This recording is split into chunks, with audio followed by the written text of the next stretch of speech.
Hello दोस्तों, आप देख रहे हैं आईजी गैरेज चैनल और मैं आज आपको बताऊंगा ऑक्सीजन सेंसर के बारे में। यानी कि अगर आपकी गाड़ी में भी ऑक्सीजन सेंसर का कोड आ रहा है, यानी कि P0135 या फिर P0131 या फिर इसमें से कोई भी सेंसर का कोड आ रहा है, ये सेंसर 2 का है, लेकिन आपको कोई भी सेंसर का कोड आ रहा है यानी कि ऑक्सीजन सेंसर का कोड आ रहा है, तो इस वीडियो में मैं बताऊंगा कि ऑक्सीजन सेंसर काम कैसे करता है और क्यों सेंसर का कोड आता है, और कोड आने के बाद आपको क्या सेंसर में देखना चाहिए जिससे कि आपका सेंसर का कोड जो है चला जाए और आपकी गाड़ी का जो इशू है, वो प्रॉब्लम है, वो सॉल्व हो जाए। तो चलिए शुरू करते हैं आज का वीडियो। और अभी तक आपने हमारे आईजी गैरेज चैनल को सब्सक्राइब नहीं किया तो नीचे जो लाल बटन आ रहा है उसको क्लिक मार के सब्सक्राइब जो है जरूर कर दीजिए। सबसे पहले आपको जानना है कि ऑक्सीजन सेंसर काम कैसे करता है। अगर आपको पता ही नहीं कि ऑक्सीजन सेंसर काम कैसे करता है तो आप कोड आने के बाद भी आप सिर्फ और सिर्फ इरेज करोगे उस कोड को,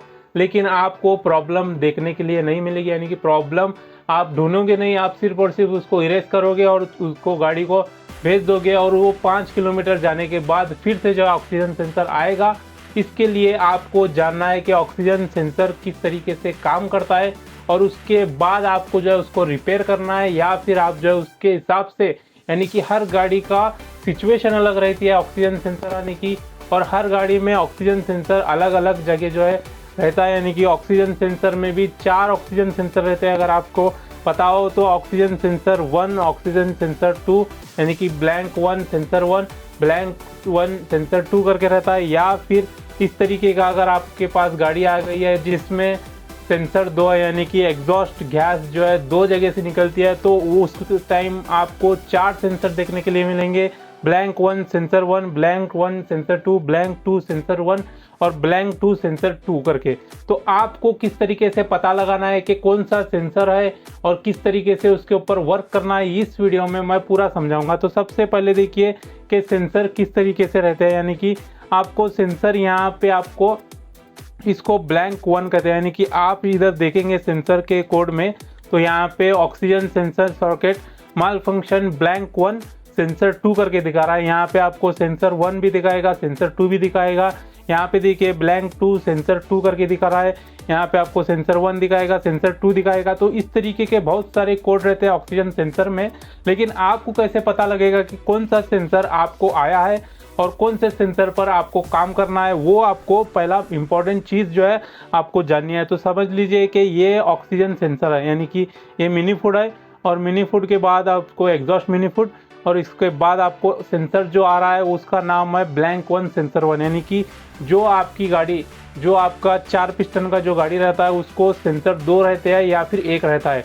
तो सबसे पहला जो मिनी फूड के पास में जो रहता है, यानी कि एग्जॉस्ट गैस के जो मिनी फूड रहता है उसके पास जो सेंसर रहता है उसको क्या कहते हैं, ब्लैंक 1 सेंसर 1। यानी कि ये जो हिस्सा है, यानी कि ये जो एग्जॉस्ट की गैस निकल रही है, इसको ब्लैंक 1 कहा जाता है। और ब्लैंक 1 का सेंसर 1 और ब्लैंक 1 का सेंसर 2, समझ लीजिए यहाँ पे दिखलाता हूँ। तो ये है ब्लैंक 1, और ब्लैंक 1 का सेंसर 1 ऊपर लगा रहता है कैटेलिक कन्वर्टर, यानी कि जो जाली रहती है उसके ऊपर लगा रहता है, उसका नाम है ब्लैंक 1 सेंसर 1। और जो कैटेलिक कन्वर्टर के नीचे रहता है उसको कहते हैं ब्लैंक 1 सेंसर 2। और जो एक्स्ट्रा एग्जॉस्ट गैस की जो पाइप रहती है उसको ब्लैंक 2 कहा जाता है, और ब्लैंक 2 सेंसर 1 और ब्लैंक 2 सेंसर 2। यानी कि जो सेंसर 2 रहता है वो कैटेलिक कन्वर्टर के नीचे ही रहता है, चाहे वो आपका ब्लैंक 1 में रहो या फिर ब्लैंक 2 में रहो, वो कैटेलिक कन्वर्टर के नीचे ही रहता है। ब्लैंक सेंसर 2 सेंसर 2 करके यहाँ पे नीचे रहता है, और सेंसर 1 क्या रहता है, ऊपर रहता है कैटेलिक कन्वर्टर के, और ब्लैंक 1 ब्लैंक 2 करके रहता है। तो इस तरीके का सेंसर रहता है। और आपको अगर सेंसर आ रहा है ब्लैंक 1 ब्लैंक 2, तो आप समझ लीजिए कि वो ब्लैंक 1 वो सेंसर 1 ऊपर का है और ब्लैंक 1 सेंसर 2 नीचे का है। तो दोस्तों ये ऑक्सीजन सेंसर काम क्या करते हैं, यानी कि ऑक्सीजन सेंसर तो है, ऑक्सीजन सेंसर काम क्या करते हैं इंजन में। इंजन में जो एग्जॉस्ट गैस रहती है उसमें ऑक्सीजन कितना है, यानी कि कितनी मात्रा में ऑक्सीजन है, वो डिटेक्ट करने के लिए ऑक्सीजन सेंसर लगाया गया है। सिर्फ ऊपर का सेंसर का काम अलग है, नीचे का सेंसर का काम अलग है। तो ऊपर का सेंसर क्या करता है, जो एग्जॉस्ट गैस यानी कि जो मिनी फूड से, इंग्लेट मिनी फूड से जो एयर आ रही है, एयर आने के बाद जो स्टोक ले रहा है, जो एयर जो है बर्न हो रही है, उसके बाद में जो एग्जॉस्ट गैस में से जो एयर निकल रही है वो एयर में ऑक्सीजन की मात्रा कितनी है वो देखने के लिए ऑक्सीजन सेंसर लगाया गया है। अगर इसमें ऑक्सीजन की मात्रा ज़्यादा हो यानी कि ऑक्सीजन इसमें ज़्यादा हो तो एसीएम को ये कनेक्टेड रहता है, तो एसीएम को ये सिग्नल देगा ऑक्सीजन सेंसर कि ऑक्सीजन यहाँ पे ज़्यादा आ रहा है। उसके हिसाब से ऑक्सीजन सेंसर ज़्यादा आ रहा है बोलने के बाद ईसीएम क्या करेगा, ईसीएम जो है इंजेक्टर को, जो फ्यूल इंजेक्टर रहता है उसका जो स्प्रे है वो कम करेगा। तो इस वजह से क्या होगा, ऑक्सीजन यहाँ पे कम होगा। तो इस तरीके से कम होगा ज़्यादा होगा तो वो ऑक्सीजन हिसाब से जो है ईसीएम करते रहता है। यहाँ पे फ्यूल जो है कम ज़्यादा जो है बहाते रहता है ऑक्सीजन आने के हिसाब से, यानी कि एग्जॉस्ट गैस में ऑक्सीजन अगर कम हो या ज़्यादा हो तो यहाँ पे जो है कम ज़्यादा जो है वो फ्यूल छोड़ते रहता है, उसके हिसाब से जो है चलती रहती है गाड़ी। तो अगर आपकी समझ लीजिए ऑक्सीजन सेंसर ही ख़राब हो गया तो क्या होगा, ऑक्सीजन यहाँ पे डिटेक्ट नहीं कर पाएगा, और डिटेक्ट ना कर पाने की वजह से जो एसीएम रहता है, एसीएम जो है इंजेक्टर को सिग्नल जो है सही से नहीं देगा। क्यों? क्योंकि उसको पता ही नहीं कि ऑक्सीजन कितना बच रहा है करके। तो क्या होगा, गाड़ी जो है और यहाँ पे फ्यूल जो है ज़्यादा जाएगा कम जाएगा, यानी कि लो फ्यूल जाएगा या फिर हाई फ्यूल जाएगा। तो उसकी वजह से क्या होगा कि गाड़ी क्या होगी, जाते वक्त थोड़ा झटका खाना स्टार्ट हो जाएगी, फ्यूल जो है कम देने की वजह से या फिर ज़्यादा देने की वजह से झटका खाना स्टार्ट हो जाएगी। तो इस वजह से होता है। लेकिन ऑक्सीजन सेंसर ख़राब क्यों होता है, यानी कि क्या प्रॉब्लम आती है ऑक्सीजन सेंसर दिखाने के लिए, आपको जो स्कैनर है उसमें ऑक्सीजन सेंसर क्यों दिखाता है, यानी कि जो सेंसर 1 है और जो सेंसर 2 है वो अलग अलग काम करते हैं। और यानी कि यहाँ पे देखिए ये जो ऑक्सीजन सेंसर आ रहा है, यानी कि जो ऑक्सीजन यहाँ पे आ रहा है वो सेंसर डिटेक्ट करने के लिए ये सेंसर है। और यहाँ से लेकर जो कैटेलिक कन्वर्टर में जो फिल्टर हो रहा है एयर, यानी कि यहाँ से जो ऑक्सीजन जा रहा है उसके बाद यहाँ पे जो आ रहा है यहाँ तक वो फिल्टर होना चाहिए ऑक्सीजन, यानी कि जो कैटेलिक कन्वर्टर है उसका काम करना चाहिए। उसके बाद यहाँ पे जो सेंसर का जो सेंस करने का जो क्षमता है, यानी कि जो सेंस कर रहा है वो अलग होना चाहिए। तो सेंसर 1 सेंसर 2 जो है अलग अलग रहते हैं, यानी कि सेंसर 1 अगर ख़राब हो जाए तो अलग चीज़ करना पड़ेगा और सेंसर 2 अगर ख़राब हो जाए तो अलग चीज़ करना पड़ेगा।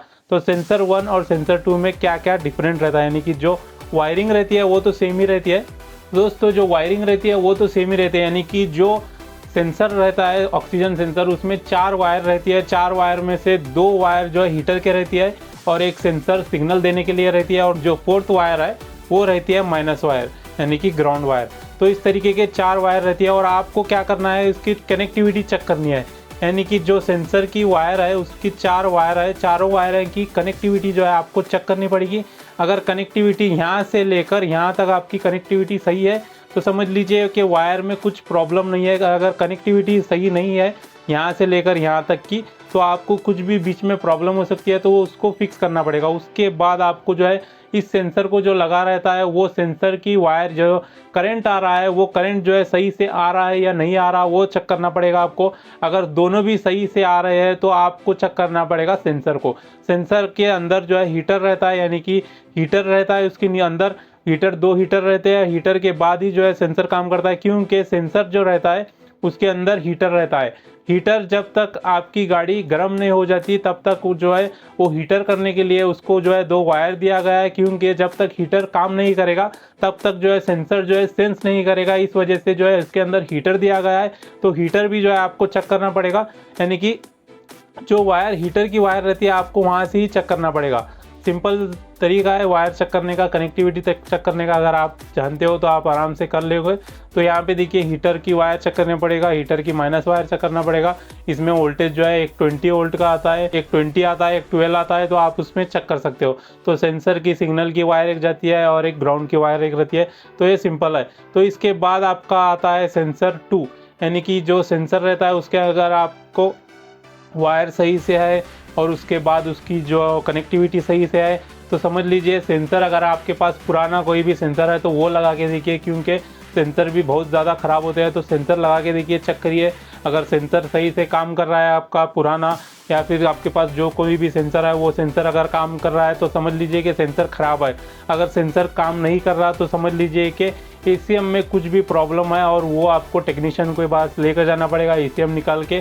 तो सबसे पहले तो आपको सेंसर की वायर कनेक्टिविटी और जो करंट आ रहा है वो करंट सब कुछ जो है चेक करने के बाद आपको सेंसर चेक करना पड़ेगा, उसको क्लीन करके अच्छे से सेंसर जो है चेक करना पड़ेगा। ये तो हो गया ब्लैंक 1 सेंसर 1 की बात, यानी कि सेंसर में कुछ भी खराबी आ गई तो वो आ सकता है। यानी कि पहला तो आपको सेंसर ही देखना पड़ेगा, वायरिंग, सेंसर और ये कनेक्टिविटी। उसके बाद आप जो है यहाँ पे देख सकते हो कि अगर आपको फ्यूल अच्छे से नहीं आ रहा, फ्यूल एयर फिल्टर या फिर कुछ भी प्रॉब्लम हो या फिर यहाँ पे कुछ भी प्रॉब्लम हो, तब भी जो है सेंसर आ सकता है, सेंसर का कोड।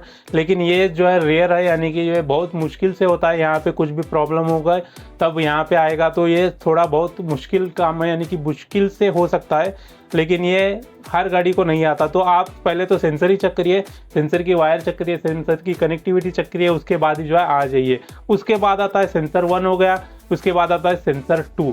सेंसर 2 का थोड़ा अलग मसला है, यानी कि सेंसर 2 में कैटेलिक कन्वर्टर आता है, और कैटेलिक कन्वर्टर अगर जाम हो जाए तब भी सेंसर 2 का जो है शो हो जाएगा। आप अगर सेंसर फिर से उसमें कनेक्टिविटी चेक करेंगे, वायरिंग चेक करेंगे, सेंसर चेक करेंगे, या फिर आप नया भी सेंसर भाएंगे उसमें, तो अगर कैटेलिक कन्वर्टर में जो एयर फ्लो है वो अच्छे से काम कर रही है तो सेंसर 2 जो है अच्छे से काम करेगा। लेकिन कैटेलिक कन्वर्टर ही जाम है, यानी कि यहाँ से जो एयर आ रही है यहाँ पे जाम होकर यहाँ से निकल रही है, तो ये जो जाम हो रहा है, अगर आपने सेंसर अच्छा भी सेंसर आपका है या फिर आप ख़राब सेंसर है, फिर से आपने नया सेंसर भाया, तब भी यहाँ से एयर जो है नहीं आएगी, तो क्या होगा, सेंसर 2 का जो है शो करेगा ही करेगा। तो उसके लिए एक अमेज़ॉन पे एक प्रोडक्ट मिलता है, वो आपको मैं बता देता हूँ कि इस तरीके का प्रोडक्ट मिलता है अमेज़ॉन पर। ये जो सेंसर का कोड है, यानी कि जो ब्लैंक 1 सेंसर 2 का जो कोड है, इस तरीके का ये जो अडेप्टर मिलता है वो आपको सेंसर 2 पर लगा सकते हो आप। ये सेंसर 2 के लिए है, सिर्फ सेंसर 1 के लिए ये लगाना नहीं है। सेंसर 2 अगर आपका शो रहा है और आपको पूरा 100% गारंटी है कि आपका कैटेलिक कन्वर्टर ख़राब हो चुका है या फिर स्टक हो चुका है, जाम हो चुका है, तब आप जो है इसको लगा सकते हो अडेप्टर को। यह लगाने का प्रोसेस जो है सादा है, आम है, कुछ इसमें ज़्यादा कुछ नहीं है। आपको इस तरीके का अडेप्टर मिल जाएगा। अडेप्टर क्या करेगा कि आपकी जो एग्जॉस्ट गैस है, यानी कि यहाँ पे दिखलाता हूँ मैं, ये जो कैटेलिक कन्वर्टर से जो एयर निकल रही है उसको फिर से एक टाइम फिल्टर करके आपके सेंसर को दिखाएगा, फिल्टर करके सेंसर को दिखाएगा, जिससे कि उसको क्या लगेगा कि सही कैटेलिक कन्वर्टर सही से काम कर रहा है बोल के। तो आप जो है अगर सेंसर 2 अगर आपको आ रहा है और आपको सेंसर भी अच्छा है, वायरिंग भी अच्छी है और सब कुछ जो अच्छा है, तब आप जो है वो लगा सकते हो। उसके अलावा आप मत लगाइए। अगर आपका सेंसर ख़राब है फिर से आपने वो लगा लिया तो आपको सेंसर ही चेंज करना पड़ेगा, वो लगाकर कुछ भी फ़ायदा नहीं होगा। तो सबसे पहले तो आप चेक करिए कि कहाँ पे प्रॉब्लम आ रही है और उसके बाद ही जो है उसका इलाज करिए। वरना जो है आप समझ लीजिए आपको सेंसर ये आ रहा है और आपने ये खोल दिया, या फिर आपको ये आ रहा है आपने ये खोल दिया, तो इस तरीके का मत करिए। आप जो है पहले तो प्रॉपर चेक करिए कि कौन सा सेंसर आपको लिए आ रहा है। यानी कि जो कैटेलिक कन्वर्टर के नीचे जो सेंसर रहते हैं उसको आप बाईपास कर सकते हो अडेप्टर की मदद से, लेकिन जो ऊपर के जो सेंसर है उसको आपको उसी तरीके से बटाना है जिस तरीके से कंपनी का है, और उसमें कुछ भी फॉल्ट है, यानी कि यहाँ से यहाँ पर कनेक्टिविटी और जो है वो सेंसर ख़राब है या फिर आपने सब कुछ चेक कर लिया, उसके बाद आपको जो है डायरेक्ट जाना पड़ेगा ECM में। यानी कि सब कुछ अच्छा है और ECM ख़राब हो तो भी जो है उसका कोड जो है आ सकता है।